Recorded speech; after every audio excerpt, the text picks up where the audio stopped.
नमस्कार दोस्तों, good evening. जैसी क्लासेज में आपका स्वागत है।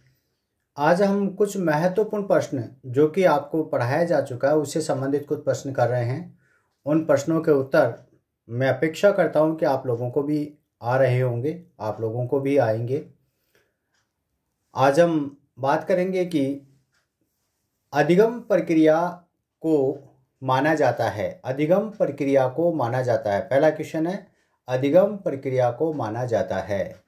अधिगम प्रक्रिया क्या है? ये बाल्यावस्था तक चलने वाली प्रक्रिया है, किशोर अवस्था तक चलने वाली प्रक्रिया है, आजन्म प्रक्रिया है और संपूर्ण शैक्षिक जीवन चलने वाली प्रक्रिया है। आप मन में विचार कर लीजिए क्या आंसर हो सकता है। मैं आपको सही आंसर बताने वाला हूँ। ये आंसर है आजन्म चलने वाली प्रक्रिया है। जो अधिगम है वो अधिगम प्रक्रिया आजन्म चलती है।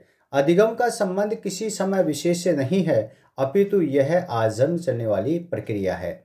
दूसरा महत्वपूर्ण प्रश्न है हमारा, अधिगम में हर्ष एवं दुख सिद्धांत किसने प्रतिपादित किया? अधिगम में हर्ष एवं दुख सिद्धांत किसने प्रतिपादित किया?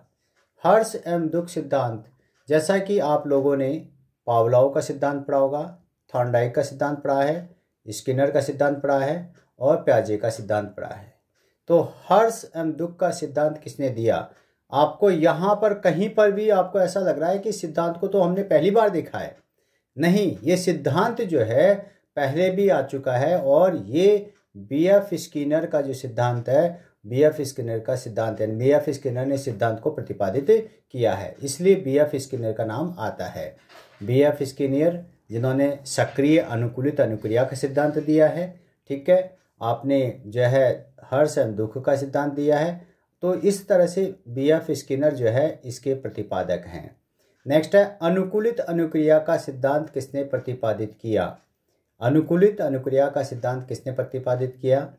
स्किनर है, पावलोव है, कर्ट-लेविन है, थॉर्नडाइक है। मन में आप विचार कीजिए कौन सा सही है। आप जो सोच रहे हैं वो सही हो सकता है। तो यहाँ पर जो सही है वो है पावलोव। पावलोव जो है ये आपकी अनुकूलित अनुक्रिया का सिद्धांत के प्रतिपादक हैं। नेक्स्ट प्रश्न है बच्चों, जो कि आपकी व्यवहारिक ज्ञान के ऊपर आधारित है। एक बालक भूल भुलैया में जाता है, उसके द्वारा अनेक प्रयासों में लक्ष्य प्राप्त कर लिया जाता है। आप लोगों ने देखा होगा कि भूल भुलैया के कुछ ऐसे बनाए हुए होते हैं जहां पर जो है आप जाते हैं। यह अधिगम किस सिद्धांत पर आधारित है? तो ये कौन सा है? प्रभाव का नियम है, अभ्यास का नियम है, प्रयत्न एवं त्रुटि का है, कोई नहीं। आप मन में विचार कीजिए कि कौन सा सही हो सकता है। आपने जो सोचा है वो बिल्कुल सही हो सकता है। तो मैं सही आंसर आपको बता रहा हूं। यहाँ पर प्रयत्न एवं त्रुटि का जो सिद्धांत है ये सिद्धांत यहाँ पर लागू होता है। ये किसका है बेटा? ये थॉर्नडाइक का सिद्धांत है। प्रयत्न त्रुटि का सिद्धांत थॉर्नडाइक का है। ठीक है, बाकी भी थॉर्नडाइक के हैं, लेकिन यहाँ पर ये जो है ये सही है कि आप जैसे भूल भुलैया में एक रास्ते में जाते हैं वो नहीं मिलता, फिर दूसरे में जाते हैं नहीं मिलता, फिर तीसरे में जाते हैं नहीं मिलता, चौथे में जाते हैं, और इस तरह से आप कंटिन्यू जो है अपने प्रयत्न करते रहते हैं और एक दिन ऐसा होता है कि वो आप उस सही जगह पर भूल भुलैया से बाहर निकल जाते हैं। आप देखिएगा यहाँ पर आपका जो है कोहलर, कॉफका और इत्यादि के द्वारा भी इसको देखा जा सकता है, लेकिन यहाँ पर यह है कि उसके प्रयासों में लक्ष्य प्राप्त कर लिया जाता है। वो रुकता नहीं है, कंटिन्यू प्रयत्न करता है, कंटिन्यू। अगर वो प्रयत्न से थक जाता है, समस्या का समाधान नहीं होता है और अचानक अगर उसको समस्या का समाधान मिल जाता है तो वहाँ पर वो सूझ का सिद्धांत कहलाएगा। लेकिन यहाँ पर आपका प्रयत्न एवं त्रुटि का सिद्धांत है, यहाँ पर लागू होता है। गेस्टाल्ट सिद्धांत से संबद्ध मनोवैज्ञानिक हैं, यानी गेस्टाल्ट को देने वाले प्रमुख। गेस्टाल्ट सिद्धांत जो है या गेस्टाल्ट मनोविज्ञान है आपका, इसी में इसका दूसरा नाम है पुनाकारवाद है, सूझ का सिद्धांत है, कई नामों से इसे पुकारा जाता है। अब इसमें से कॉफका है, कोहलर है, वर्दीमर है, सभी है। अब आपका मस्तिष्क क्या कह रहा है? अब इसका सही आंसर क्या होना चाहिए? आपका सभी सही आंसर है। ठीक है, नेक्स्ट क्वेश्चन बात कर रहे हैं हम। 6 नंबर का क्वेश्चन है, सूझ में सबसे अधिक योगदान होता है। सूझ जो होती है उसमें सबसे अधिक योगदान किसका होता है? बुद्धि का होता है, प्रयास का होता है, अभिप्रेरणा का होता है, कोई नहीं। आपका जो मस्तिष्क बोल रहा है वो कौन सा है? मस्तिष्क में विचार कीजिए, सोचिए आप, क्योंकि जब तक आप सोचेंगे नहीं तब तक सही आंसर के पास आप नहीं जा सकते। इसलिए सही आंसर पर पहुंचने के लिए हमारा सोचना बहुत जरूरी है। तो यहाँ पर आप ये कह सकते हैं बुद्धि जो है ये आपका बिल्कुल सही आंसर है। बुद्धि, सूझ में सबसे अधिक योगदान बुद्धि का होता है। ठीक है, प्रयास और विप्रेरणा जो है वो भी है, लेकिन सबसे अधिक योगदान की बात कर रहा है कि सबसे अधिक योगदान किसका होता है? बुद्धि का होता है। सूझ में बुद्धि का महत्वपूर्ण योगदान होता है। और अनुभव, एक शब्द और भी आ सकता है, कई बार आपको देखेंगे तो एक अनुभव जो है ये भी आपका सूझ के लिए उत्तरदायी होता है। नेक्स्ट क्वेश्चन आ रहा है, पाठ्यक्रम के निर्माण में विभिन्न अंगों को एकीकृत किया जाता है। विभिन्न अंगों को एकीकृत किया जाता है। अंक है यहाँ पर, यहाँ गलती से अंक आ गया, अंग है ये। अंगों को, विभिन्न अंगों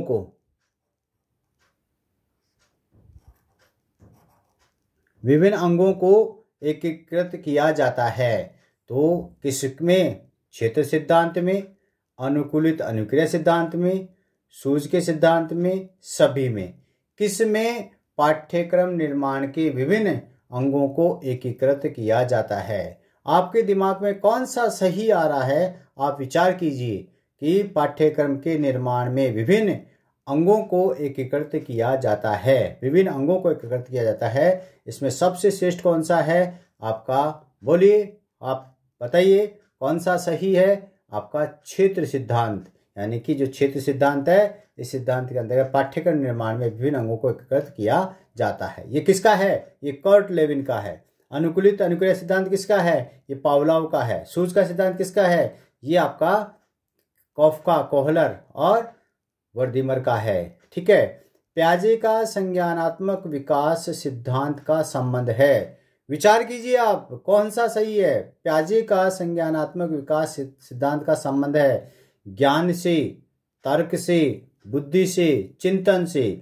आपको ऐसा महसूस हो रहा है यहाँ पर कि चारों ही सही हो सकते हैं, लेकिन नहीं, चारों में से कोई एक सही है और वो सही है बुद्धि से। प्याजे का संज्ञानात्मक विकास का सिद्धांत का संबंध बुद्धि से है, ज्ञान से नहीं है। हम हमेशा गलती करते हैं, उसको ज्ञान से टिक लगाएंगे, लेकिन ज्ञान से नहीं है, वो बुद्धि से है।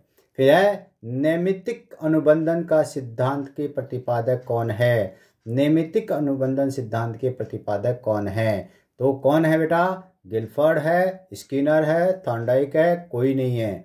बताइए आपके दिमाग में कौन सा सही आ रहा है? देखिएगा, आपको ऐसा लग रहा है कि पता नहीं ये प्रश्न कहाँ से और कैसे बन रहा है, क्योंकि जो आप जनरल सामान्य किताबों में, पुस्तकों में पढ़ते हैं, वो आपसे नहीं पूछा जाता है। वो पूछा जाता है जो आपने नहीं पढ़ा हुआ है। तो नैमित्तिक अनुबंधन सिद्धांत का प्रतिपादन किसने किया?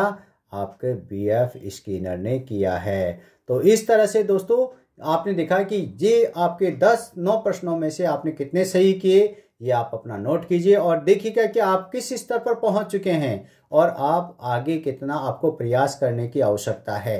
क्योंकि आप छोटे छोटे परीक्षणों के माध्यम से, कोई आवश्यक नहीं कि बड़ा परीक्षण 60-70 प्रश्नों के जो है परीक्षण करें। आप छोटे छोटे परीक्षणों के आधार पर आप महसूस, क्योंकि जहां प्रश्न आते हैं, प्रश्न आने का अभिप्राय है कि आपके मस्तिष्क में चिंतन स्टार्ट होता है और ये बहुत ही आवश्यक है। और चिंतन जब होगा तो निश्चित बात है कि आप अब इन प्रश्नों को पढ़ने के बाद दोबारा कभी आपने जब कहीं कोई थ्योरी पढ़ी तो तुरंत आपके मस्तिष्क में आ जाएगा, हाँ ये प्रश्न पूछा गया था, तो इस प्रश्न का आंसर ये है। थैंक यू बेटा। आप लोगों को ये प्रश्न कैसे लगे? ज़्यादा से ज़्यादा सब्सक्राइब करें, लाइक करें, शेयर करें। Thank you.